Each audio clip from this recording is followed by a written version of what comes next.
Puji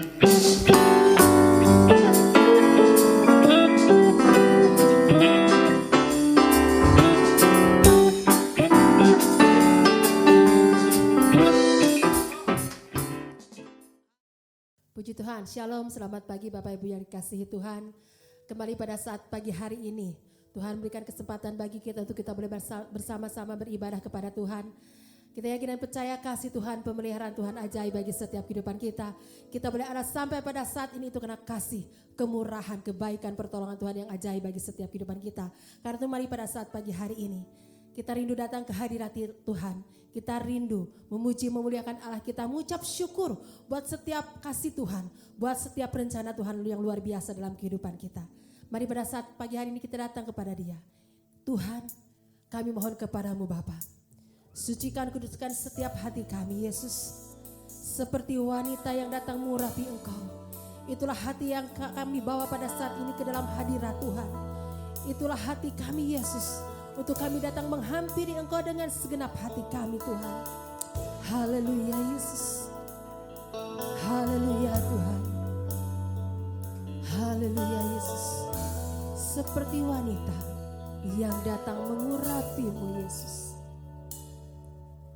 Seperti wanita mengurapi-Mu, menangis di bawah kaki-Mu. Demikian hidupku mau mengasihi-Mu. Yesus, Engkau baik Katakan bagiku. seperti wanita mengurapi-Mu.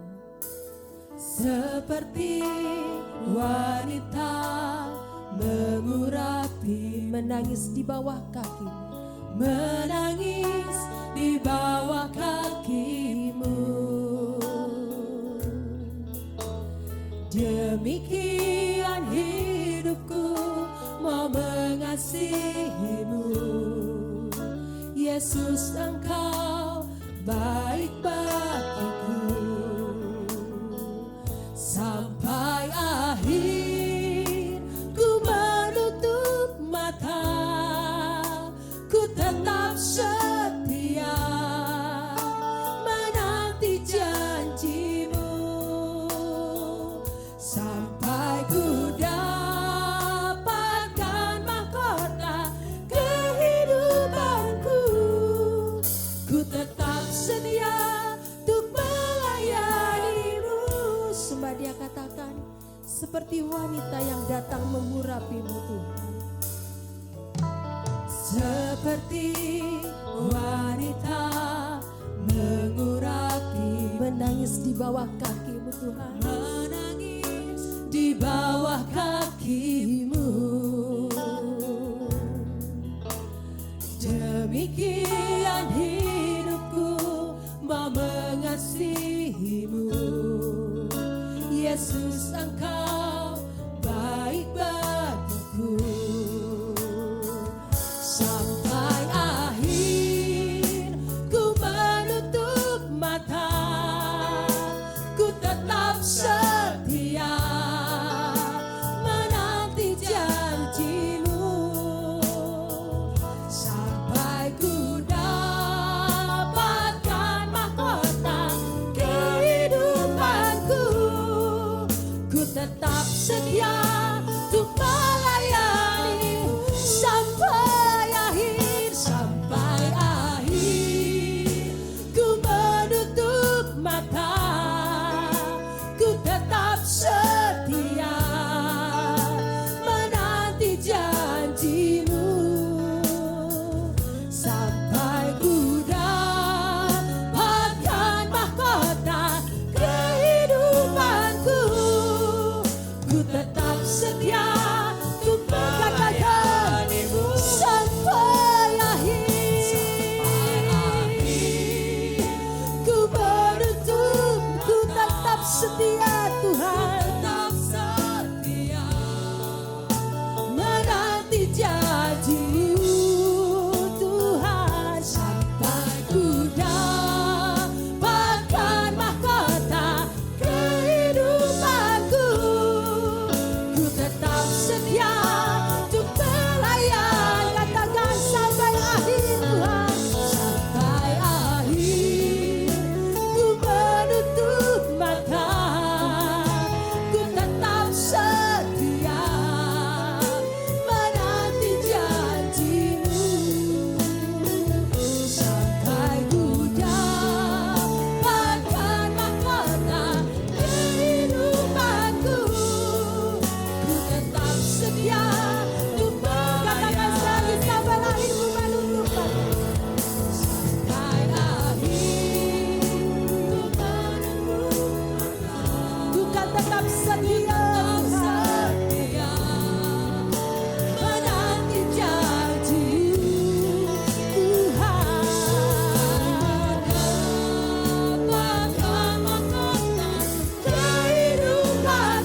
Sampai akhir kami menutup mata kami Tuhan.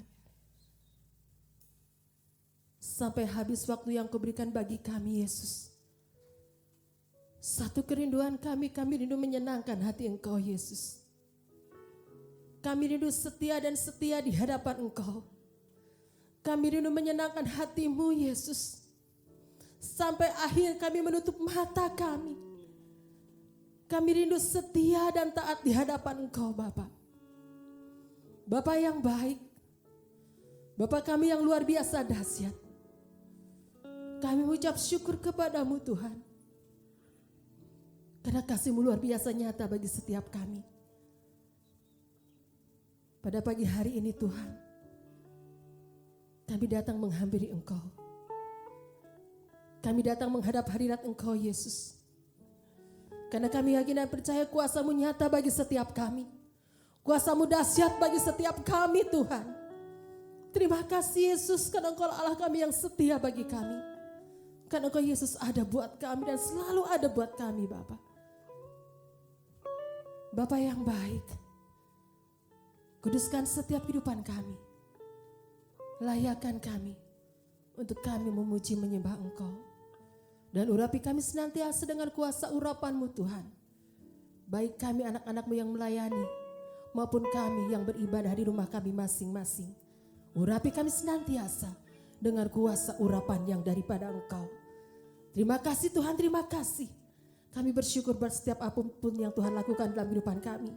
Kami bersyukur buat setiap rencana Tuhan yang dahsyat dan ajaib bagi kami. Sekali lagi Tuhan, kami menyerahkan ibadah kami. Dari awal pertengahan sampai akhirnya ke dalam tangan kuasa Tuhan. Hanya di dalam nama Tuhan Yesus Kristus. Kami sudah berdoa dan mengucap syukur. Haleluya. Amin. Puji Tuhan, kita yakin dan percaya kasih Tuhan dahsyat bagi setiap kehidupan kita. Kita boleh ada sampai pada saat ini karena kasih, kemurahan, kehebatan Tuhan kita. Karena Dialah Allah kita yang hebat. Betapa hebat, betapa dahsyat, luar biasa Allah kita. Mari kita datang kepada Dia dengan segenap hati kita.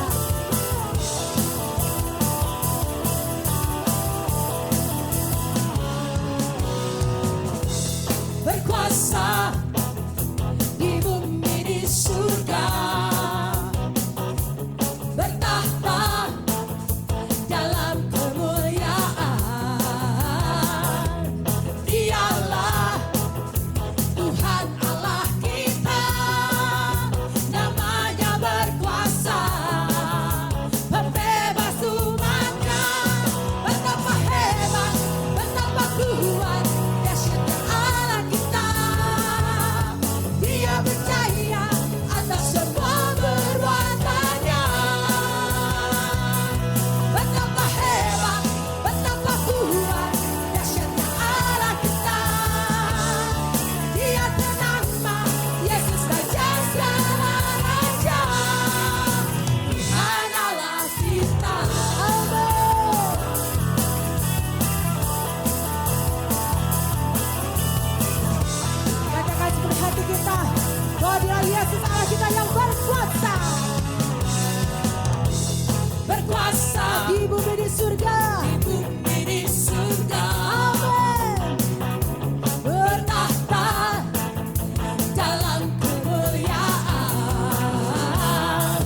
kami yang dahsyat bagi kami Tuhan.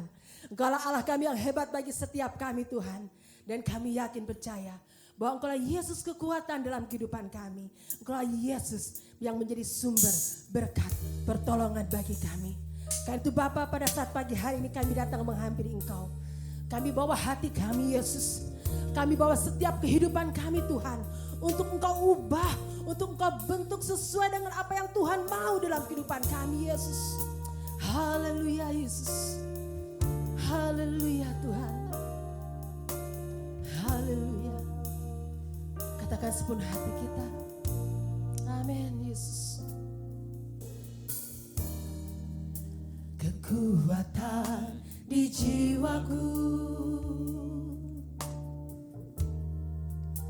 ketenangan batinku ada dalam hadirat-Mu Yesus.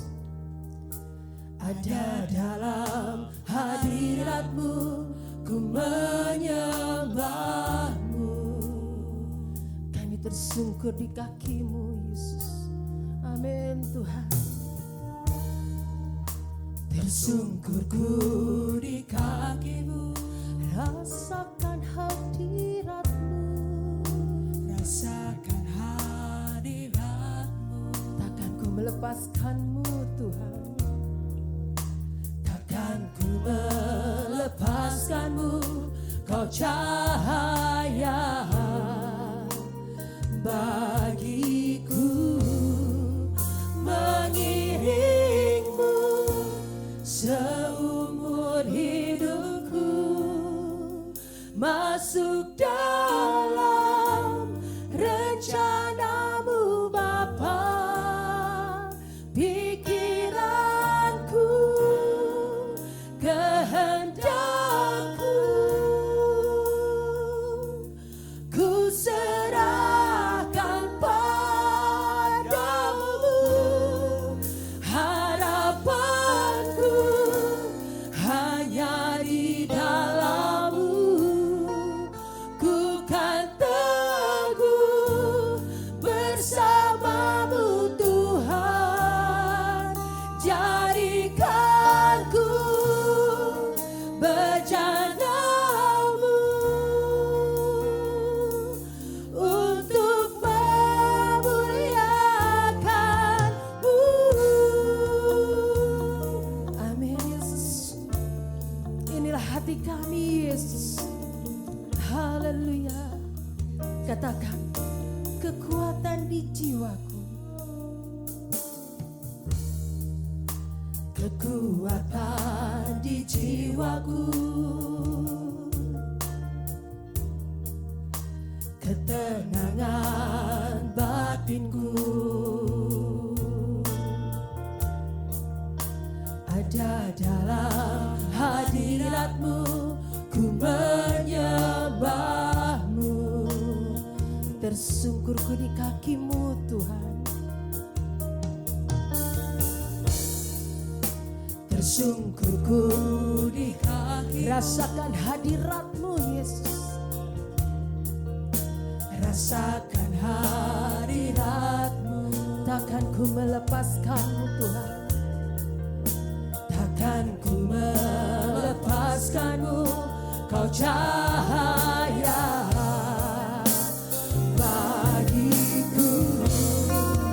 Mengiringmu seumur hidupku, masuk dalam rencana-Mu Bapa. Pikiranku, kehendakku,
Haleluya Tuhan.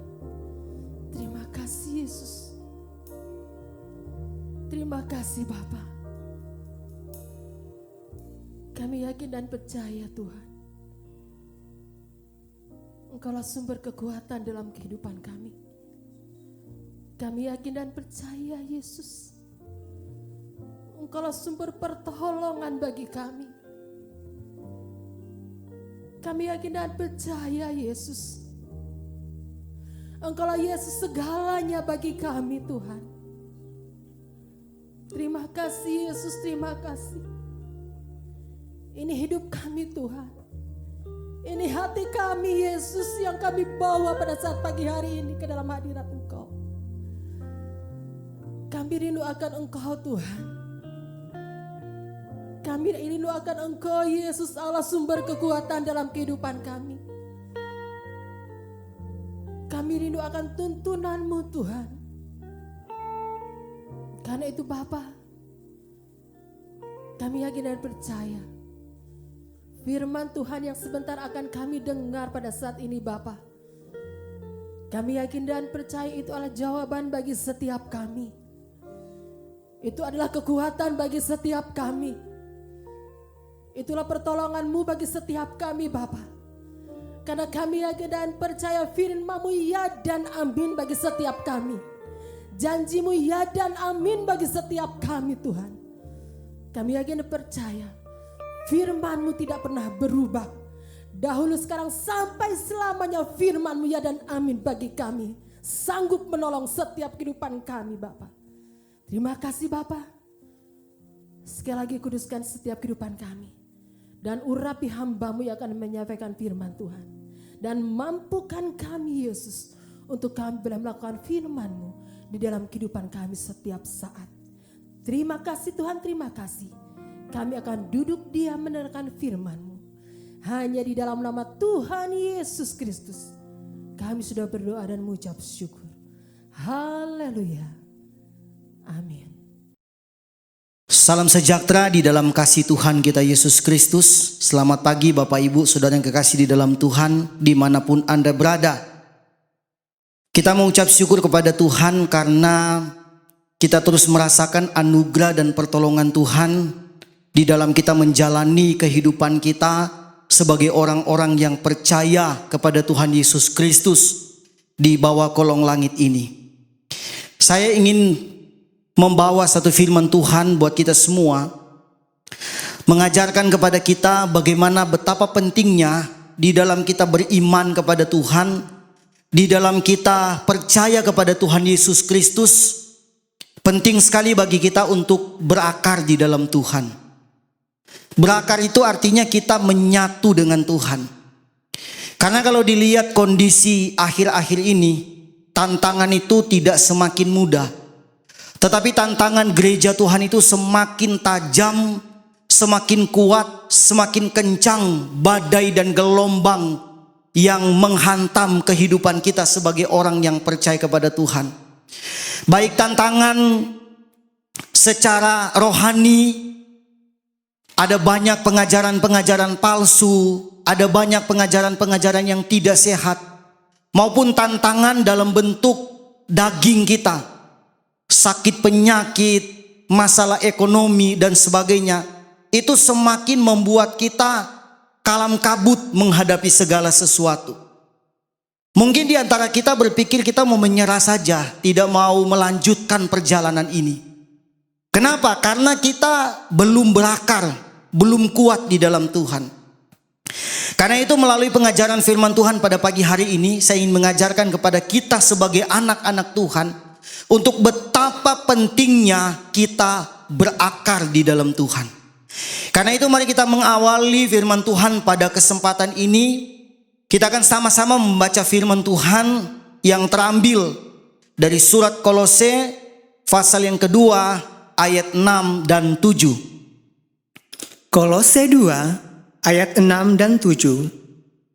Kamu telah menerima Kristus Yesus Tuhan kita, karena itu hendaklah hidupmu tetap di dalam Dia. Hendaklah kamu berakar di dalam Dia dan dibangun di atas Dia. Hendaklah kamu bertambah, teguh dalam iman yang telah diajarkan kepadamu, dan hendaklah hatimu melimpah dengan syukur.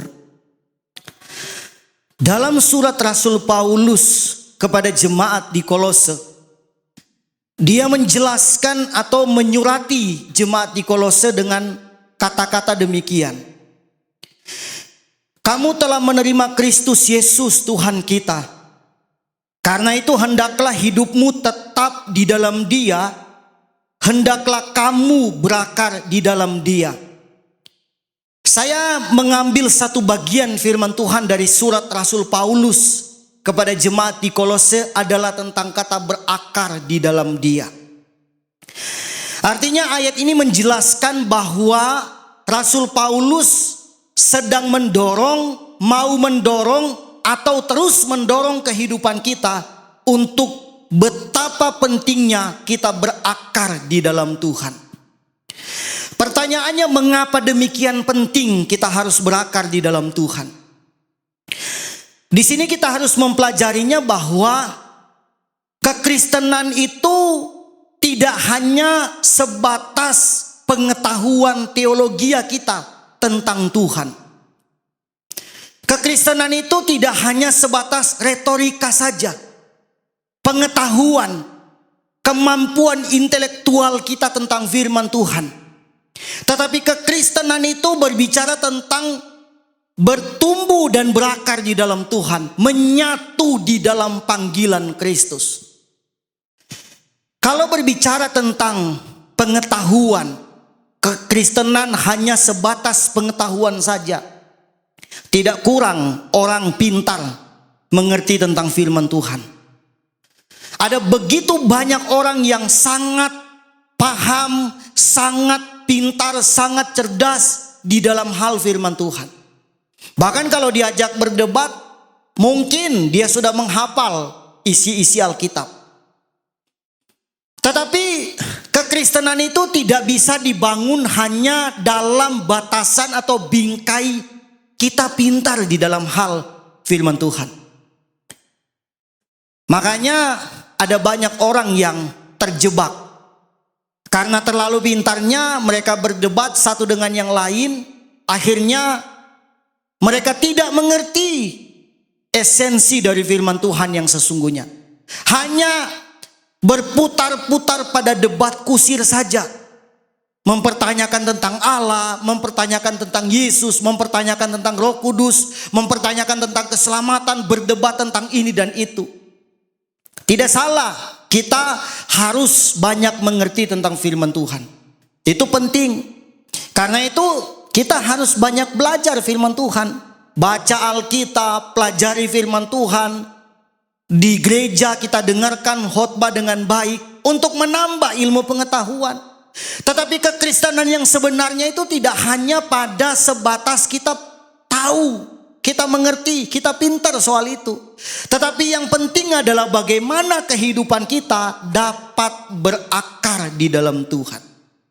Seperti nasihat Rasul Paulus kepada jemaat di Kolose. Kamu telah menerima Kristus Yesus. Jemaat di sana sudah menerima Kristus Yesus Tuhan. Karena itu hendaklah hidupmu tetap di dalam Dia. Itu dorongan Rasul Paulus supaya hidupmu tetap di dalam Yesus. Dan hendaklah kamu berakar di dalam Dia. Jadi Rasul Paulus mau menegaskan bahwa penerimaan kita akan Kristus itu bukan hanya sekedar sebatas pemahaman saja. Tetapi penerimaan kita akan Kristus Yesus itu adalah kita harus benar-benar berakar dan berdasar di dalam Kristus. Sehingga kita tidak hanya sekedar pandai saja di dalam hal pengetahuan firman Tuhan. Tetapi pengaplikasiannya itu jelas kita lakukan dalam hidup ini. Ada banyak orang terlalu pintar soal Alkitab. Tetapi kalau disoroti, mereka mulai melenceng dari firman Tuhan. Justru karena kepintaran itu mereka memutar-mutar balikkan kebenaran, memanipulasi kebenaran. Mereka memodifikasi kebenaran, dipasang ini, dipasang itu, seperti puzzle yang bongkar, pasang dan sebagainya. Saking pintarnya. Dan itu berbahaya. Bahkan bisa menyesatkan kita semua. Karena itu yang paling penting di sini yang perlu kita pegang baik-baik, jemaat Tuhan yang ada, sebagai hamba Tuhan saya mengingatkan kita untuk apa? Mari kita berakar dan berdasar di dalam Tuhan. Seperti yang saya katakan tadi, kalau cuma sebatas pengetahuan, kita tidak lebih baik dari apa yang dicatat dalam Alkitab ini. Mari kita baca dalam Matius 5 ayat 20. Matius 5 ayat 20. Maka aku berkata kepadamu, jika hidup keagamaanmu tidak lebih benar daripada hidup keagamaan ahli-ahli Taurat dan orang-orang Farisi, sesungguhnya kamu tidak akan masuk ke dalam kerajaan sorga.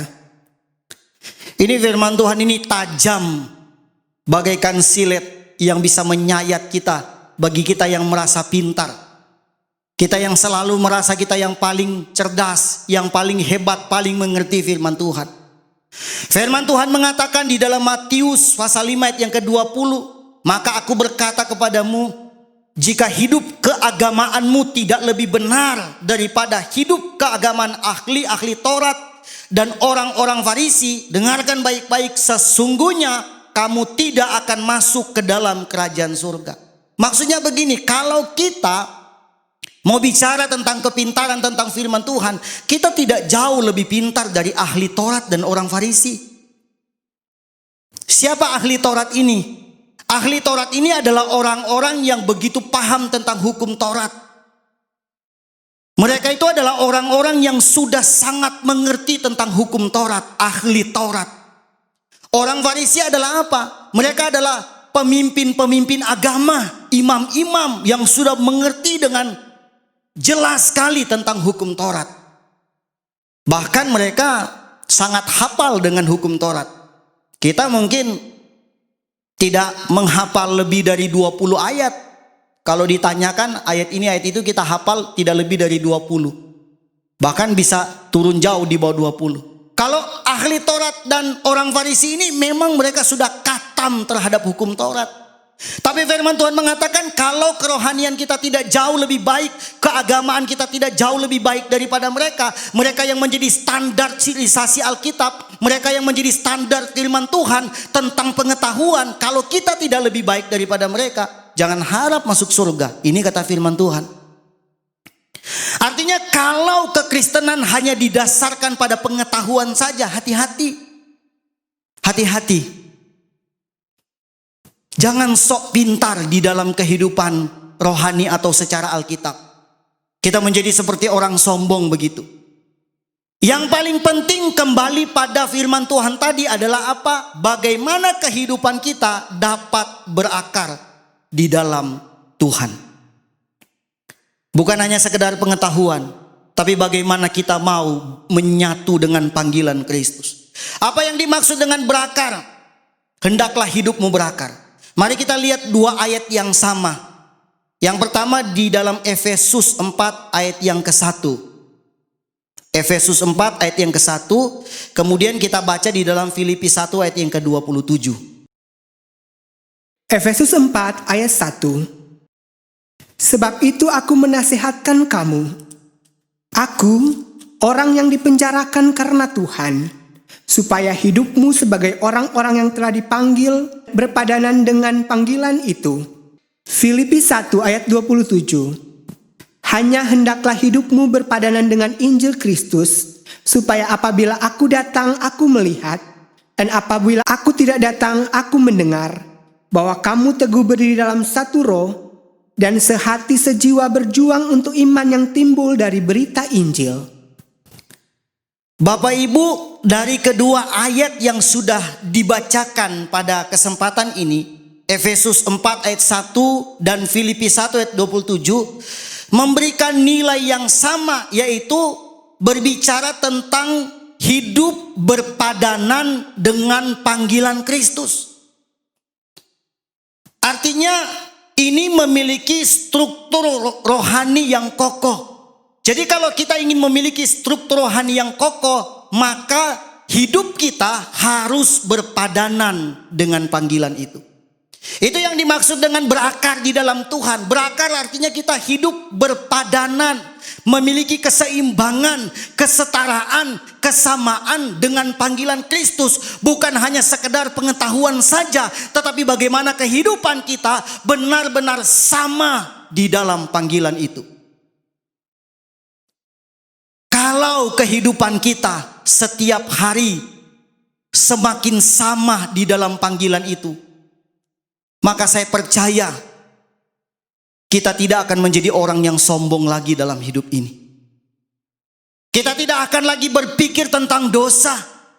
Kita tidak akan lagi berpikir tentang hal-hal yang bersifat duniawi. Kenapa? Karena hidup kita sama dengan Kristus. Hai saudara-saudaraku yang kekasih, kamu senantiasa taat. Karena itu tetaplah kerjakan keselamatanmu dengan takut dan gentar.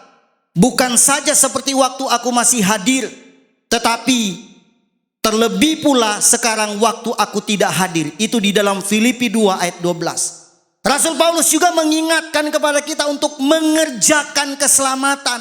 Di dalam mengerjakan keselamatan itu harus ada yang namanya keseimbangan rohani.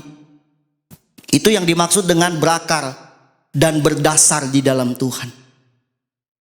Kita tidak bisa mengerjakan semua dengan kemampuan kita. Siapa manusia?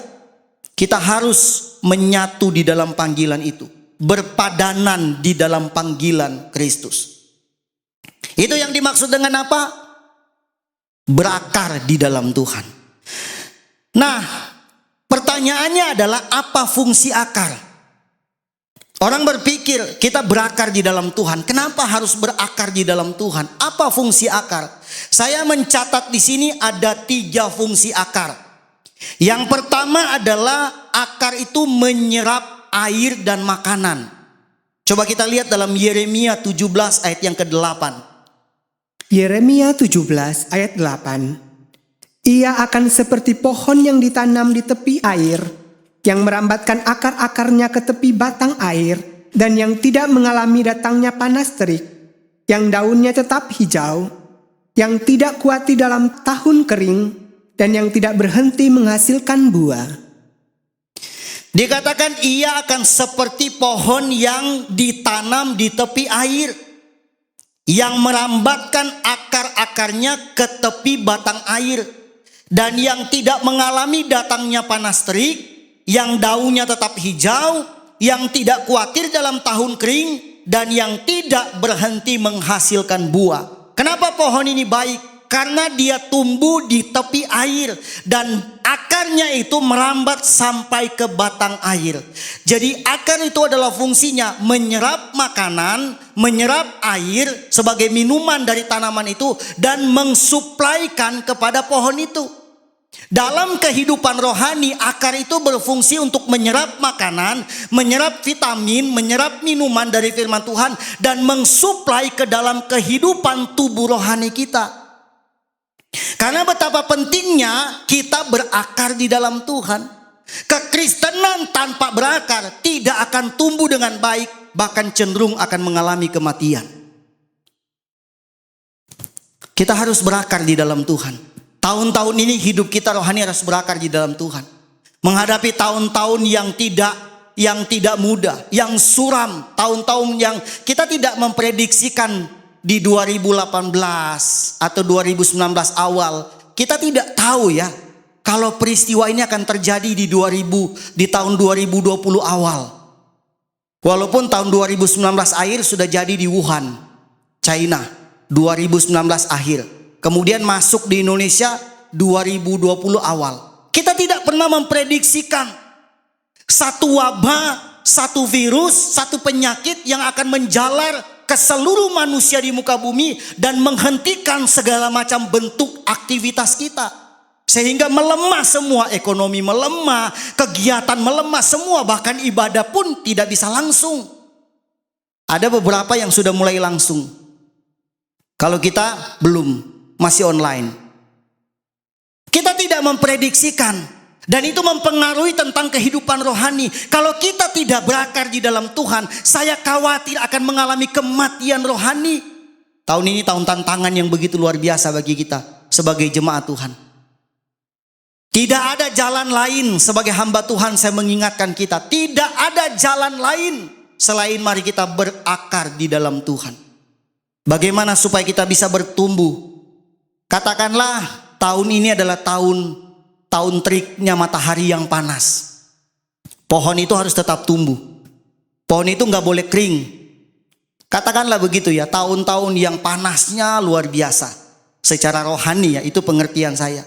Pohon tetap harus tumbuh, harus subur, harus berbuah. Tapi bagaimana caranya? Akar itu harus masuk ke dalam. Semakin berakar. Supaya dia bisa menyuplai makanan, menyuplai minuman. Menarik maksudnya, mengambil makanan, mengambil minuman dan menyuplaikan kepada pohon itu. Sama dengan kehidupan rohani. Kalau rohani kita semakin berakar di dalam Tuhan, jangan khawatir, rohani kita tidak akan mati. Rohani kita tidak akan mati. Gak usah mikirin yang lain. Perdebatan si A, perdebatan si B. Makanya saya selalu ingatkan kepada jemaat Tuhan. Hal yang paling penting untuk kita tetap berakar dan tidak meleset adalah kita belajar firman Tuhan saja. Berdoa sama Tuhan, baca ayat Tuhan. Minta sama Roh Kudus bukakan pengertian kepada saya tentang ayat ini. Gak usah dipikirin yang lain. Ya, udah corona, banyak masalah, berdebat kiri dan kanan, mempersoalkan soal ini dan soal itu. Jadi pusing jadinya. Ya udah, kita tidak usah mendengarkan itu. Mari kita fokus kepada firman Tuhan yang diajarkan.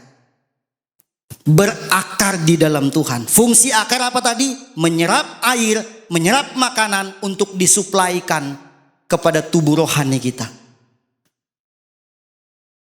Ada satu doa Rasul Paulus, yaitu di dalam Efesus 3 ayat yang ke-16 dan 17. Efesus 3 ayat 16 dan 17. Aku berdoa supaya Ia, menurut kekayaan kemuliaannya, menguatkan dan meneguhkan kamu oleh rohnya di dalam batinmu, sehingga oleh imanmu Kristus diam di dalam hatimu, dan kamu berakar serta berdasar di dalam kasih. Paulus mengatakan begini, aku berdoa supaya Ia menurut kekayaan kemuliaannya menguatkan dan meneguhkan kamu oleh rohnya di dalam batin, dalam hati, dalam kehidupan rohani. Sehingga oleh imanmu Kristus diam di dalam hatimu dan kamu berakar serta berdasar di dalam kasih. Paulus ini orang yang sangat perhatian sekali dalam hal berakar dan berdasar di dalam Tuhan. Karena kalau kita kembali ya, kita lihat flashback dalam kehidupan Rasul Paulus. Dia itu bukan orang yang tidak mengerti hukum Taurat. Kita tahu ya siapa Rasul Paulus. Dia seorang yang sangat paham tentang hukum Taurat. Muridnya guru besar Gamaliel. Kita tahu ya, wah Paulus ini sudah katam dengan hukum Taurat. Titik dan koma pun dia hafal. Paulus pernah menjelaskan profil hidupnya di dalam Alkitab tentang hukum Taurat. Soal hukum Taurat, saya hebat dalam hal hukum Taurat. Tapi ketika dia belum diubahkan Tuhan, dia belum mengenal Kristus Yesus dalam hidupnya, apa yang dipahami oleh Rasul Paulus pada waktu itu hanya sebatas pengetahuan teologi. Makanya ketika dia dipanggil Tuhan, dipanggil Allah menjadi seorang rasul, dia mengaplikasikan semuanya itu di dalam hidupnya, sehingga dia tahu bahwa di dalam membangun kehidupan hubungan dengan Tuhan, betapa pentingnya kita berakar dan berdasar di dalam Tuhan. Jadi tidak hanya pintar secara otak, pengetahuan firman, tapi kita harus menyelaminya, menyatu dengan Tuhan. Yang kedua, fungsi akar itu apa? Akar berfungsi sebagai penyangga sehingga pohon itu tetap kokoh. Penyangga, akar itu berfungsi sebagai dasarnya, sebagai penyangga untuk supaya tidak roboh. Semakin kuat akar itu, semakin dalam akar itu, pohon itu semakin kuat. Jadi kekuatan pohon juga tergantung dari kekuatan akarnya. Kalau akar rohani kita kuat, badai apapun yang akan menghantam kehidupan rohani kita tidak akan tumbang. Yang penting akarnya kuat. Kalau akarnya cuman di atas kulit tanah, ya sekali dihantam angin sepoi-sepoi, jatuh, tumbang pohonnya. Kita lihat dalam Amsal 12 ayat yang ketiga. Amsal 12 ayat 3. Orang tidak akan tetap tegak karena kefasikan, tetapi akar orang benar tidak akan goncang. Orang tidak akan kuat oleh kefasikan, tetapi akar yang kuat itu tidak mudah digoncang. Jadi akar yang kuat itu mempengaruhi kekuatan dari pohon itu. Kehidupan rohani kita kuat tergantung dari seberapa dalamnya akar kita dan seberapa kuatnya akar kita itu bertahan di dalam tanah, di dalam Tuhan. Itu penting. Jangan mengabaikan soal masalah kita berakar di dalam Tuhan. Berakar itu seperti yang saya sudah jelaskan pada awal tadi, artinya kita memiliki keseimbangan di dalam Tuhan, berpadanan di dalam panggilan itu. Kalau berpadanan begini ya, bukan Alkitab firman Tuhan yang harus sepadan dengan saya. Salah. Kita yang harus sepadan dengan firman Tuhan. Banyak orang yang berusaha untuk Alkitab itu supaya sepadan dengan dia. Maksudnya kalau nggak cocok dengan dia nggak dipakai. Kalau cocok dipakai. Nah yang tidak cocok itu tadi tidak ada jalan keluar selain dipaksakan, dicocok-cocokkan. Banyak kejadian. Dicocok-cocokkan. Pokoknya begini. Pokoknya kalau saya pahamnya begini, saya memahaminya begini, harus begini. Bukan keseimbangan seperti itu. Berpadanannya bukan begitu. Tapi kita yang harus berpadanan dengan panggilan Kristus. Dengan firman Tuhan.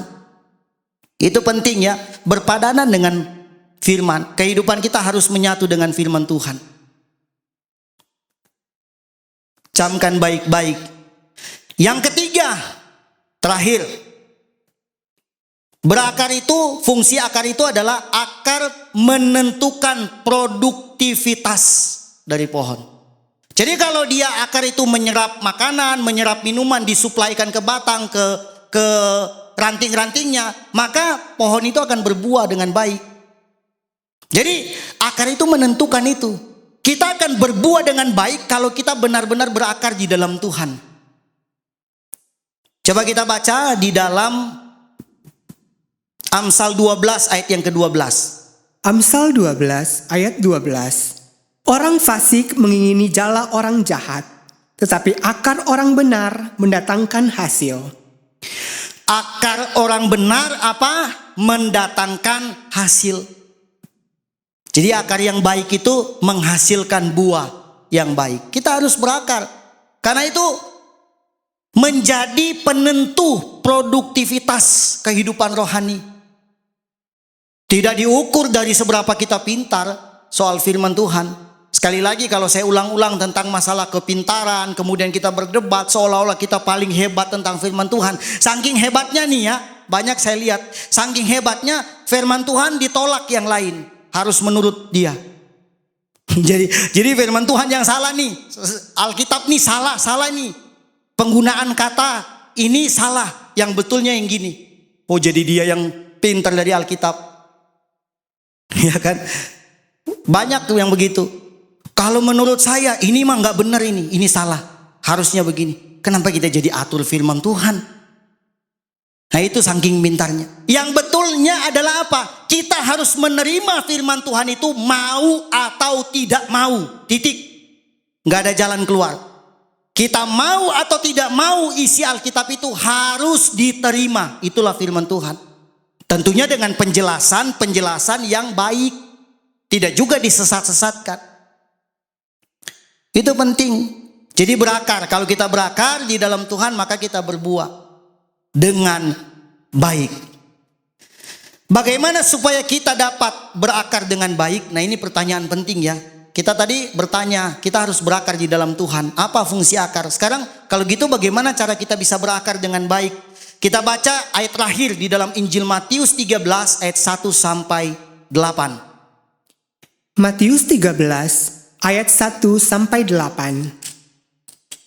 Pada hari itu keluarlah Yesus dari rumah itu dan duduk di tepi danau. Maka datanglah orang banyak berbondong-bondong lalu mengurumuni dia sehingga ia naik ke perahu dan duduk di situ, sedangkan orang banyak semuanya berdiri di pantai. Dan ia mengucapkan banyak hal dalam perumpamaan kepada mereka, katanya, adalah seorang penabur keluar untuk menabur. Pada waktu ia menabur, sebagian benih itu jatuh di pinggir jalan, lalu datanglah burung dan memakannya sampai habis. Sebagian jatuh di tanah yang berbatu-batu, yang tidak banyak tanahnya, lalu benih itu pun segera tumbuh, karena tanahnya tipis. Tetapi sesudah matahari terbit, layulah ia dan menjadi kering karena tidak berakar. Sebagian lagi jatuh di tengah semak duri, lalu makin besarlah semak itu dan menghimpitnya sampai mati. Dan sebagian jatuh di tanah yang baik, lalu berbuah. Ada yang 100 kali lipat, ada yang 60 kali lipat, ada yang 30 kali lipat. Ayat-ayat ini menjelaskan tentang peristiwa seorang penabur. Perumpamaannya begitu ya. Seorang penabur yang menaburkan benih di tanah. Tanahnya itu ada 4 jenis yang sudah dibacakan tadi ya. Dikatakan pada waktu ia menabur, sebagian benih jatuh di pinggir jalan.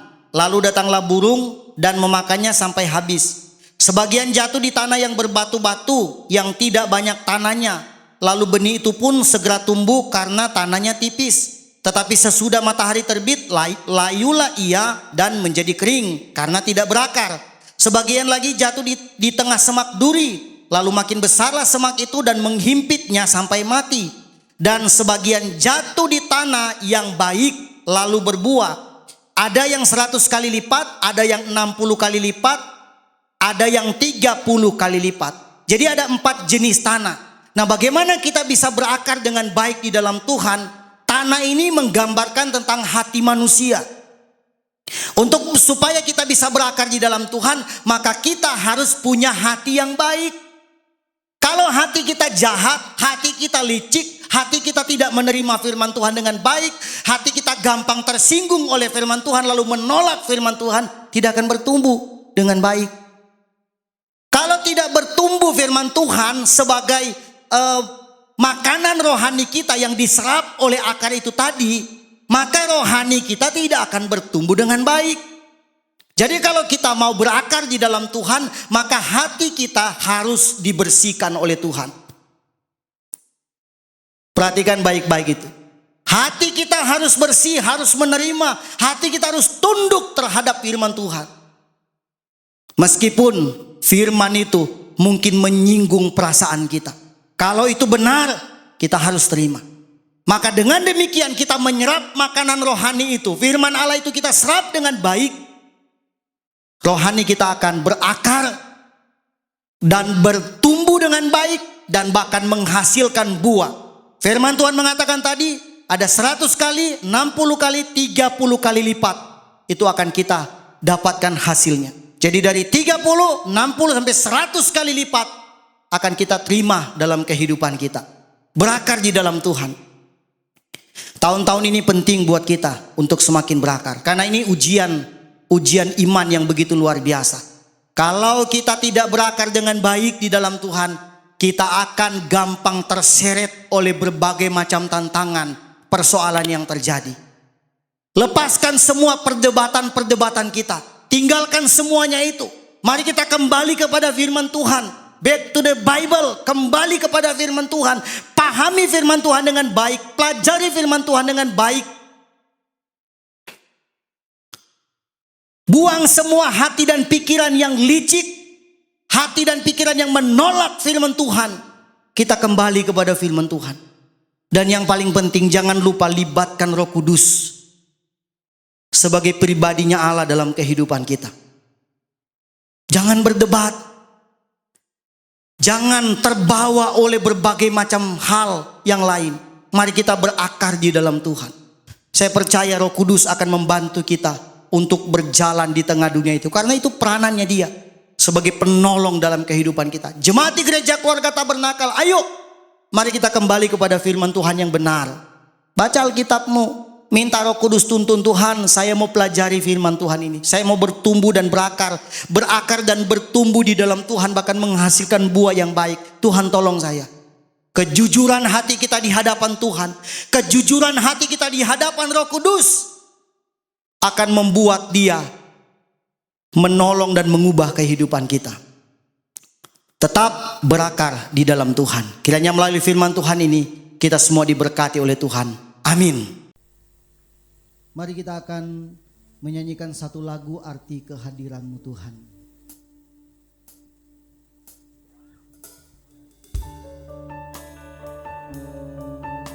Haleluya, puji Tuhan. Terima kasih buat firman Tuhan yang sudah kami dengarkan Tuhan. Haleluya, Yesus.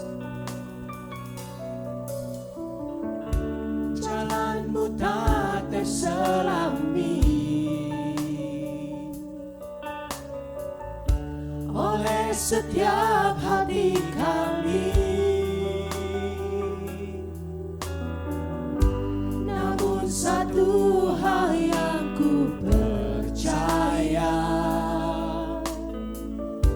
ada rencana yang indah, tiada terduga kasih-Mu.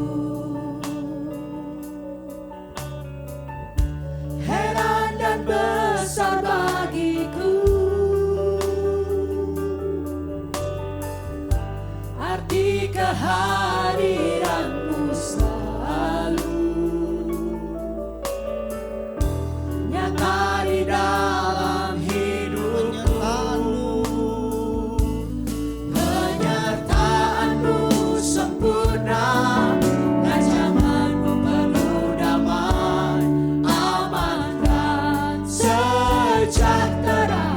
Walau di tengah badai, ingin ku selalu bersama, rasakan keindahan arti kehadiran-Mu. Katakan jalan-Mu tak terselami.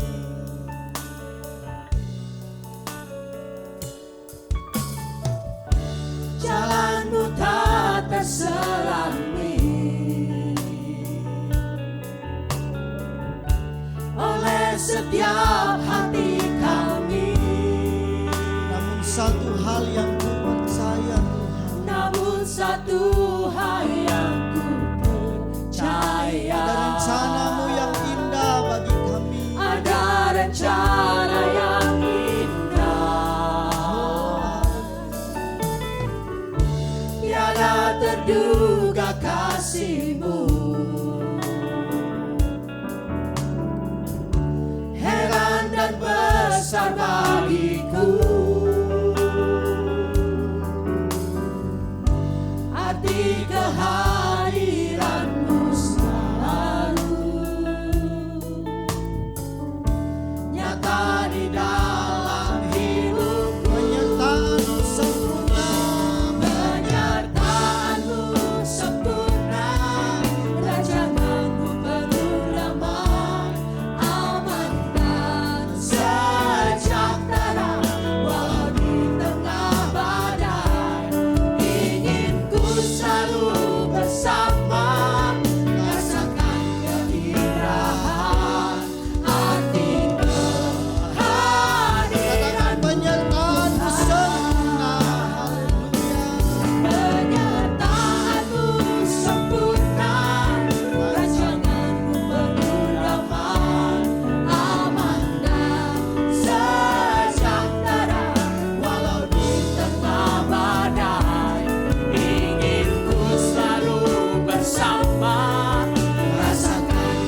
Terima kasih buat penyertaan-Mu dalam kehidupan kami sepanjang kami mengiring Tuhan.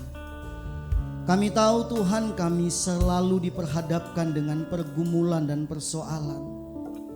Tapi pesan firman Tuhan bagi kami, biar kami berakar dan berdasar di dalam Tuhan. Supaya ketika kami menghadapi badai dan gelombang dalam kehidupan kami akan tetap kuat di dalam Tuhan. Karena iman kami, rohani kami terus berakar di dalam Tuhan. Pengenalan kami akan Kristus tidak hanya sebatas pengetahuan logika saja, tetapi pengenalan kami akan Tuhan. Kami menyatu bersama dengan Tuhan. Kami merasakan bahwa Tuhan menyertai setiap kehidupan kami. Terima kasih buat firman-Mu yang sudah kami dengarkan Tuhan. Terima kasih buat ibadah pada saat ini. Kami percaya berkat Allah dicurahkan dalam kehidupan kami. Rekan-rekan kami yang terus terlibat dalam pelayanan di gereja ini, kami percaya jerilalah mereka tidak sia-sia. Ada anugerah dan berkat Tuhan yang selalu Tuhan curahkan, limpahkan bagi kami semua di dalam kami melayani Engkau Tuhan. Kami masih jauh dari sempurna dalam melayani Tuhan. Tapi kami percaya Tuhan menyempurnakan setiap apa yang kami berikan buat Engkau Tuhan. Dengan segala kerendahan hati kami, dengan segala ketulusan kami melayani Tuhan, kami percaya Tuhan menilik dari tempat yang maha tinggi. Terima kasih Tuhan. Jemaat Tuhan yang setia mendengarkan, mengikuti ibadah melalui online ini Tuhan, mereka juga diberkati oleh Tuhan. Terima kasih Tuhan. Oleh karena itu kami akan mengakhiri ibadah kami. Biarlah Tuhan yang mencurahkan berkat bagi kami. Karena itu kami akan mengangkat tangan kami, membuka hati kami, menerima berkat yang datangnya dari Allah. Dicurahkan berkat yang datangnya dari Allah di dalam kasih dan kemurahan Tuhan. Dan kiranya kasih karunia dan damai sejahtera dari Allah Bapa, cinta kasih dan pengentaran Allah Roh Kudus menyertai kami mulai saat ini sampai Tuhan datang kali yang kedua, menjemput dan membawa kami berjumpa bersama dengan Tuhan di awan-awan yang permai. Dalam nama Tuhan Yesus Kristus kami tamatkan ibadah kami pada saat ini. Haleluya. Amin.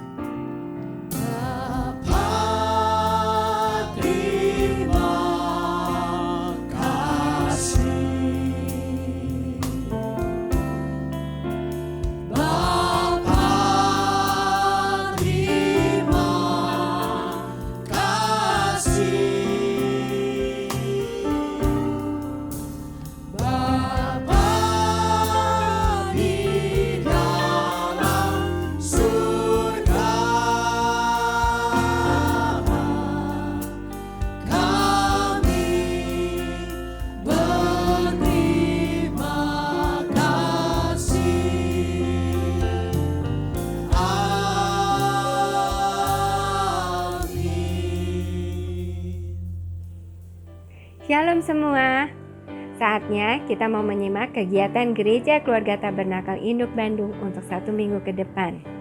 Hari Selasa, tanggal 13 Oktober 2020, kita akan mendapatkan renungan doa puasa yang disampaikan oleh Saudara Mika Anugrahman. Kemudian hari Kamis, tanggal 15 Oktober 2020, kita akan mendapatkan pesan singkat dari Bapak Pendeta Stephen Pele. Dan minggu depan tanggal 18 Oktober 2020 kita akan ibadah online kembali dan kita akan diberkati melalui firman Tuhan yang disampaikan oleh Ibu Pendeta Lana Harumia. Untuk anak-anak kata, kalian akan mendapatkan cerita dari Kak Tian. Selamat ulang tahun kita ucapkan kepada Saudara Wawan yang berulang tahun tanggal 1 Oktober. Kemudian Adit yang berulang tahun tanggal 5 Oktober. Lalu Saudari Kesia dan Bapak Beng Beng yang berulang tahun tanggal 8 Oktober. Sekian pengumuman. Tuhan Yesus memberkati kita semua.